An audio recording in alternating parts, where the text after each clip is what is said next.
Hi hello నమస్తే. నేను మీ Eshwari. Welcome to Eshu cooking and blogs. ఈరోజు మన వీడియోలో నేను మీకు హెల్దీ దోశ రెసిపీ చూపిస్తున్నానండి.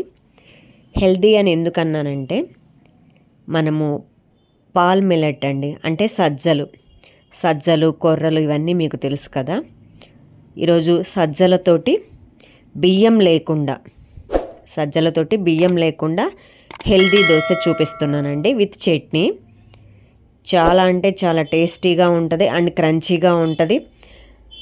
ఈవెన్ పిల్లలు పెద్దవాళ్ళు ఎవరైనా సరే, ఎనీ ఏజ్ వాళ్ళైనా హ్యాపీగా తినేసేయొచ్చండి. అంత టేస్టీగా ఉంటుంది అండ్ హెల్దీ కూడా. ఇలా కనుక చేసుకొని తిన్నారంటే బరువు తగ్గాలనుకునే వాళ్ళు కూడా తగ్గుతారండి. మరి అది ఎలా తయారు చేసుకుందామో చూసేద్దామా. మరి ఫస్ట్ ఒక బౌల్ తీసుకొని పాల్ మిల్లెట్ అండి, 1 కప్పు, సజ్జలు 1 కప్పు తీసుకొని బౌల్లోకి యాడ్ చేసేసుకొని ఈ విధంగా వాటరు యాడ్ చేసేసుకొని 2 టైమ్స్ వాష్ చేసేసుకోండి. దాంట్లో ఏమన్నా మట్టి నలకలు అలాంటివి ఏమన్నా ఉంటే పోతాయండి. 2 టైమ్స్, అవసరమైతే 3 టైమ్స్ అయినా వాటర్ యాడ్ చేసేసుకొని వాష్ చేసేసుకోండి, మీకు ఉన్నదాన్ని బట్టి. ఈ విధంగా వాష్ చేసేసుకొని దీన్ని మనం ఒక 6 to 8 అవర్స్ రెస్ట్ ఇద్దామండి, పక్కన పెట్టేసుకుందాము. ఆ తర్వాత ఇంకొక బౌల్ తీసేసుకొని బ్లాక్ గ్రామ్ అండి, 1/2 కప్పు. మనం ఏ కప్పుతో అయితే తీసుకున్నామో ఆ కప్పుకి 1/2 కప్ అనమాట. 1/2 కప్పు యాడ్ చేసేసి ఈ విధంగా వాటర్ యాడ్ చేసేసుకొని, మీ దగ్గర మినపగుళ్ళు ఉన్నా అవి కూడా వాడుకోవచ్చండి. నా దగ్గర పొట్టు మినపప్పే ఉన్నాయి, సో అవే తీసుకున్నాను. ఈ విధంగా 2 టైమ్స్ వాటర్ యాడ్ చేసేసుకొని వాష్ చేసేసుకొని మనము 6 to 8 అవర్స్ రెస్ట్ ఇద్దామండి, సోక్ చేద్దాము. పక్కన పెట్టేసుకుంటే అవి ఓవర్ నైట్ కూడా నానబెట్టుకోవచ్చండి, మీ ఇష్టం, మీ టైంని బట్టి. 6 to 8 అవర్స్ తర్వాత బాగా సోక్ అయినవండి మన సజ్జలు అండ్ బ్లాక్ గ్రామ్ మినపప్పు అండి. ఒకసారి చూడండి, వీటిని పక్కన పెట్టేసుకొని మినపప్పు ఎలా ఉన్నాయో ఒకసారి చూసేద్దాము. బాగా సోక్ అయినవండి, బాగా నానబెట్టాము. వీటిని మనము వాష్ చేసేసుకొని తీసుకొచ్చుకుందాము. వాష్ చేసుకున్న తర్వాత ఇప్పుడు ఒక మిక్సీ జార్ తీసేసుకొని ఈ విధంగా మనము సోక్ చేసి పక్కన పెట్టేసుకున్న మినపప్పు అండ్ సజ్జలు ఇవి మొత్తం యాడ్ చేసేసుకుందాము. ఈ విధంగా మొత్తం బ్లెండర్లో ఇప్పుడు మిక్సీ పట్టేసుకుందాము. మొత్తం యాడ్ చేసుకున్న తర్వాత మధ్యలో కొంచెంగా వాటర్ యాడ్ చేసేసుకుంటూ మిక్సీ పట్టేసుకోండి. ఈ విధంగా వీడియోలో చూపిస్తున్న విధంగా బాగా థిక్ బ్యాటర్ రావాలండి. చూడండి, కన్సిస్టెన్సీ ఉంటే చాలు. చూసుకోండి, కొంచెం బరకగానే ఉంటుంది, ఎందుకంటే సజ్జల్లో కొంచెం ఆ గరుకుదనం ఉంటుంది.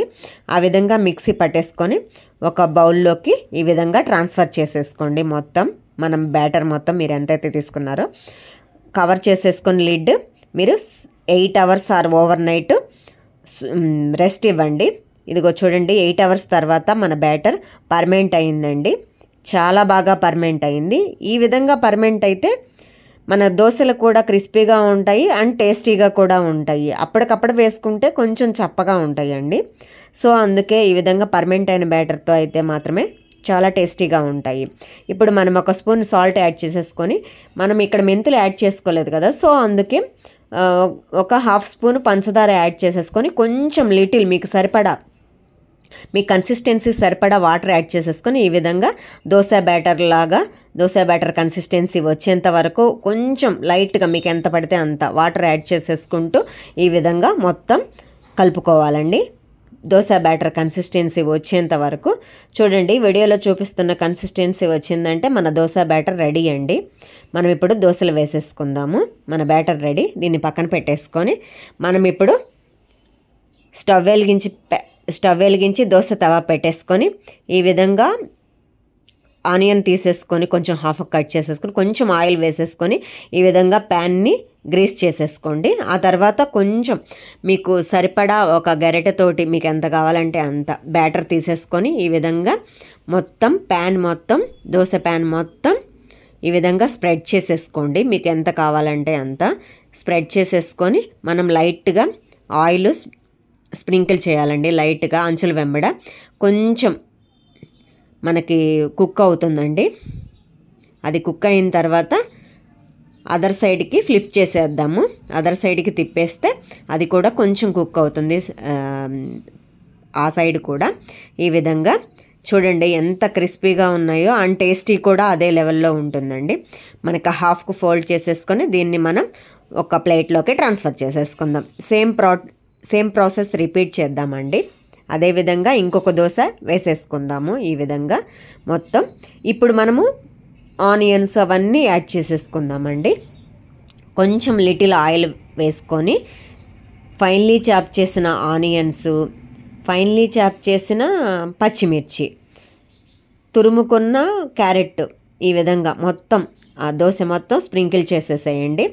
ఆ తర్వాత ఫైన్లీ చాప్ చేసిన కర్రీ లీవ్స్ అండి, కరివేపాకు, ఈ విధంగా మొత్తం మీకు ఎలా కావాలంటే అలా మొత్తం అవన్నీ యాడ్ చేసేసుకొని మనము కొంచెం కుక్ అయ్యే విధంగా కుక్ చేసేసుకొని 1 minute ఆర్ 2 minutes ఈ విధంగా హాఫ్కి ఫోల్డ్ చేసేసుకొని మళ్ళీ ఒకసారి ఈ విధంగా సైడ్కి అనేసేసి ఫ్లిప్ చేసేసుకొని ఈ విధంగా అదర్ సైడ్ ఫ్లిప్ చేసేసుకొని మనము ప్లేట్లోకి ట్రాన్స్ఫర్ చేసేసుకుందాం.